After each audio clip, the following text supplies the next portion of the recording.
संभाजीनगर जिल्ह्यातील नावाजलेली वाळूज औद्योगिक नगरी म्हणून जे आहे ते जगामध्ये प्रसिद्ध आहे आणि याच वाळूज औद्योगिक नगरी लगत जे वसलेलं रांजणगाव जे आहे ते आज रस्त्यावर उतरल्याचं आपल्याला चित्र पाहायला मिळते आणि हा उद्रेक जो आहे तो या गावातील अवैध धंदे बंद करावेत म्हणून जे आहे ते ग्रामपंचायतीनं आज गावबंद आंदोलन केल्याचं चित्र आपल्याला पाहायला मिळते।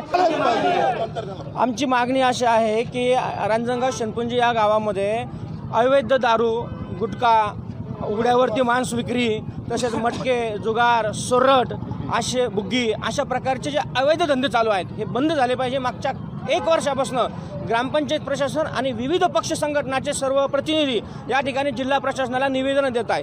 तोडकी मोडकी कारवाई होते, त्यामध्ये फक्त दारूबंदीच्या विभागाकडनं एखादी केस 2-4 केसेस केल्या जातात आणि दुसऱ्या दिवशी अर्ध्या तासाने 1 तासानं हे दुकान पुन्हा सुरू होतं।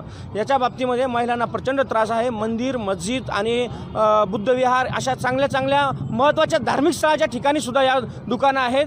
या गावाचं ग्रामस्थ जे ग्रामदैवत आहे त्याच्या अगदी 100-200 मीटरवरती या दुकानं चालू आहे। याच्या बाबतीमध्ये ग्रामपंचायतनं आत्तापर्यंत 6 ठराव आणि 17 निवेदनं जिल्हा प्रशासनाला, पोलीस प्रशासनाला आणि राज्य उत्पादन शुल्क विभागाला दिलेले आहेत, परंतु कुठलीही ठोस कारवाई होऊन आतापर्यंत हे धंदे कायमस्वरूपी बंद झालेले नाहीत। म्हणून आज सामान्य नागरिक, ग्रामपंचायत प्रशासन आणि सर्व पक्ष संघटना आणि सर्व पक्ष यामध्ये या बंदीत उतरलेले आहेत आणि म्हणून आजचं हे गावबंद आंदोलन आहे, ही आज सुरुवात आहे। जोपर्यंत कायमस्वरूपी हे अवैध धंदे बंद होत नाही तोपर्यंत हा लढा असाच सामान्य नागरिकांचा, गावकऱ्यांचा चालू राहील। आणि हे गावबंद आंदोलन जे आहे ते अवैध धंद्याच्या विरोधात पुकारलेलं आहे। संबंधित प्रशासनाला त्यांनी अनेक वेळा पत्रव्यवहार केलेला आहे, मात्र पत्रव्यवहाराला त्यांनी केराची टोपरी दाखवल्याने, संबंधित प्रशासनाने केराची टोपरी दाखवल्याने आज आंदोलनावर हे गावकरी उतरलेले आहेत। काही महिला आपल्यासोबत आहेत आणि निश्चितच ह्या महिला आज गावबंद आंदोलन करत आहेत, नागरिक आहेत, ग्रामस्थ आहेत आणि ग्रामपंचायत या गावबंद आंदोलनामध्ये सक्रिय सहभागी झालेले आहेत आणि अनेक संघटनांनी सुद्धा या आंदोलनाला पाठिंबा दिलेला आहे। आपण काही महिला आहेत त्यांच्याशी बातचीत करण्याचा प्रयत्न करू। काय मागणी आहे? आज गावामध्ये जे अवैध दारू धंदे चालू आहे ते बंद झाले पाहिजे। येणारी जी ती वाया न जाता ती सुधारली पाहिजे, यासाठी आमचा सर्वांचा हा दारूबंदीसाठी विरोध आहे। काय त्रास काय होतो या अवैध धंद्यामुळे?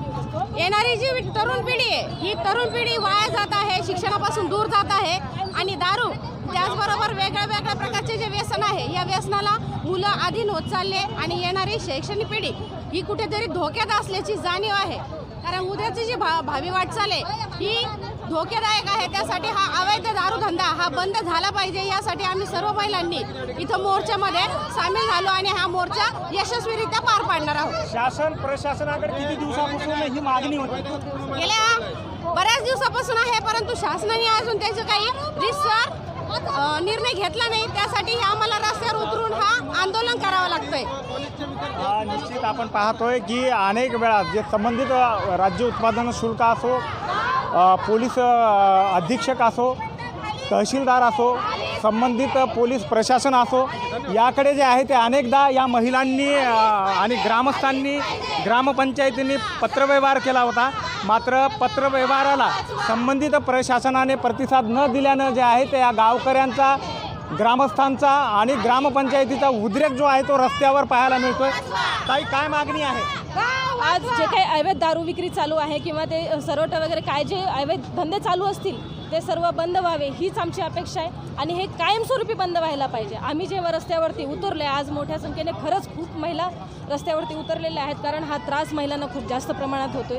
तर तो बंद होण्यासाठी आज हे कायमस्वरूपी बंद व्हावं आणि पोलीस प्रशासनानं किंवा बाकी कोणी असेल सरकारने याच्याकडे खरंच लक्ष द्यायला पाहिजे आणि नाही बंद झालं तोपर्यंत आम्ही हे आंदोलन चालू ठेवणार। ताई, किती वर्षापासून हा त्रास गावकऱ्यांना सोसावा लागतो? कमीत कमी 5-10 वर्ष झाले असतील की हे खूप मोठ्या प्रमाणात वाढले। अगोदरपासून तर चालूच आहे, परंतु आता महिलांना भीती झाली आहे, लहान मुलींना भीती झाली आहे की रस्त्यावरनं चालावं की नाही। तर हे सर्व बंद होण्यासाठी आम्ही इथे उतरलो आहोत की हे सर्व बंद झालंच पाहिजे।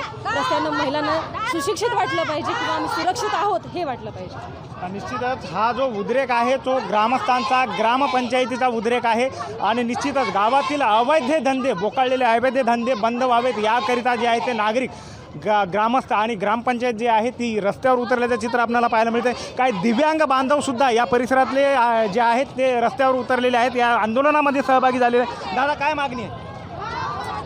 या रांजणगावामध्ये अवैध धंदे दारूचे एवढे झालेले आहेत, त्यामुळे शाळकरी मुले, महिला, कारण या MIDC असल्यामुळे महिला कामगार वर्ग, पुरुष कामगार वर्ग खूप आहे, त्यांना या दारूमुळे खूप त्रास होत आहे. कारण दारू पिऊन लोक महिलांचा मोबाईल चोरी करणे, पगार झालेल्या लोकांची पगार चोरी करणे आणि रस्त्यावर कुठेही पडतात, शिवीगाळ करतात आणि त्यामध्ये आमच्यासारखे दिव्यांग रस्त्याने जाताना येताना आम्हाला त्यांचा पण खूप त्रास होतो.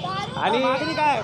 मागणी ही आहे की प्रशासनाने ही पूर्णतः अवैध धंदे बंद करायला पाहिजे. कारण भारताचं भविष्य हे लहान मुलांपासून आहे आणि शाळकरी मुलं जर हे असे अवैध धंद्यामुळे जर हे होत असतील तर मग देशाचं भविष्य बिघडणार आहे. त्यामुळे हे अवैध धंदे बंद झालेच पाहिजे.